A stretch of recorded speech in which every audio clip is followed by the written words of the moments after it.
What's up everyone? Welcome back to another tutorial. We're going to talk about milk and milk steaming today.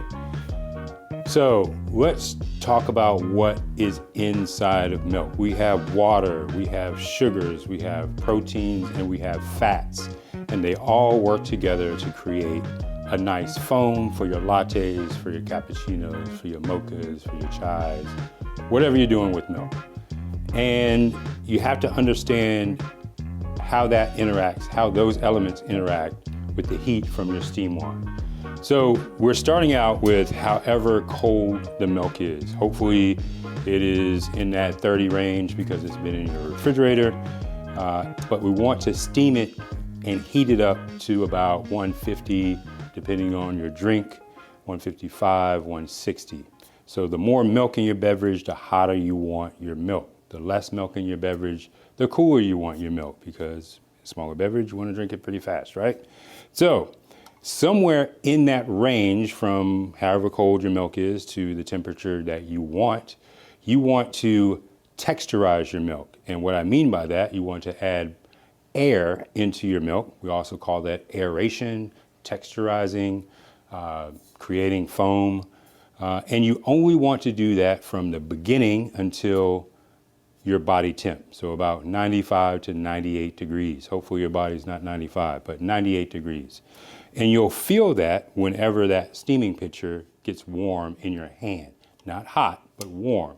With that wall pitcher, you'll feel the warmth of about 98 degrees.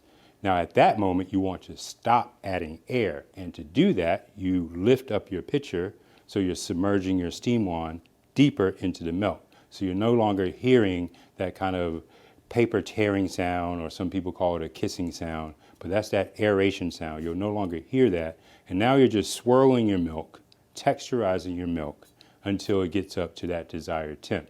When it's too hot to touch, you just kind of release it and let it go for a few more seconds and then turn your steam off. And you should be around that 155, 160 range, hopefully. So if you look inside the pitcher, you have a circle. You want to start with your steam wand off to the side, not touching the sides, not touching the bottom. You want it submerged into the milk. And I like to have my steam wand at an angle. So the line from the tip of the steam wand is above the milk, and the line from the back of that steam wand tip is below the milk. And that'll give you enough aeration in your milk. And if you have it off-centered, you'll create that circular motion, that vortex, and you'll start texturizing your milk from the very beginning all the way to the end. Now, when you feel warmth, you are going to lift your pitcher up, submerging your steam wand deeper into the milk, not touching the bottom, just deeper into the milk, so you're no longer hearing that aeration sound. And I'll demonstrate what that sound sounds like in a moment.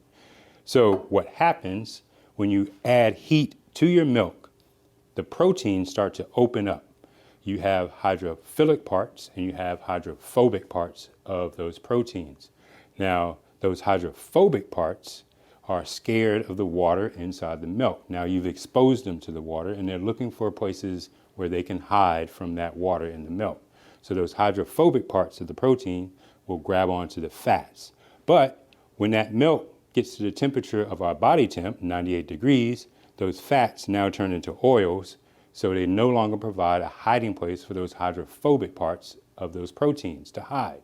So if you continue to add air into your milk, those hydrophobic parts will grab onto those air bubbles, that air that you're adding, and create bigger and bigger and bigger bubbles. So if you're shooting for that voluminous meringue kind of foam, go for it. But if you want to do latte art, this is where you want to submerge your steam wand deeper into the milk so you're no longer adding air, no longer providing a hiding place for those hydrophobic parts. Now you're just churning your milk and making that foam into microfoam. Hopefully that makes sense. So remember, find your spot off-centered immediately, just below the surface, turn on your steam, create that vortex. You'll hear this aeration sound. When it gets up to 98 degrees, submerge your steam wand deeper into the milk and then heat it up to about 155, 160, and then stop.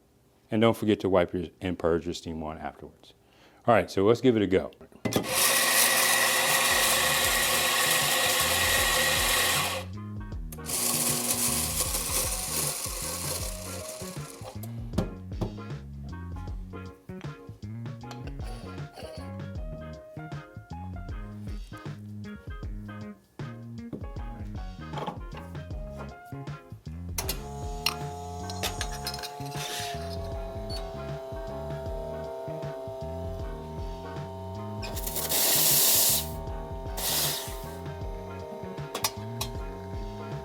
turn on my steam. And that's the sound of aeration. And just keep that going until you feel warmth, which I do now. Submerge your steam wand, and it's a pretty silent process. It's starting to heat up even more.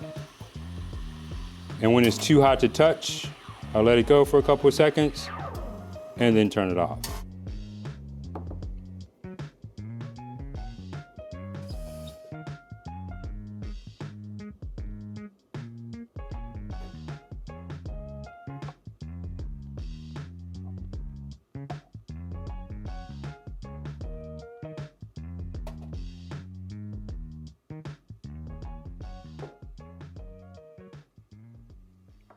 And that, my friends, is basic milk steaming. Kind of understand those principles, what's happening in the milk. The sugars are now being caramelized, so to make them a little sweeter, a little more caramely in the milk, creating this nice flavor that you would be looking for to combine with the espresso. You can create some awesomeness in your cup. The fats and the proteins create this nice velvety texture of the foam, so it's not too meringue, and you can pour latte art with it, and you should be good. Just practice that a few times, and they say it takes about 1,000 tries to pour decent latte art, so give it a go. Let me know what you think in the comments. If you have questions, if you want me to elaborate on anything, just let me know. All right, peace, 2 times.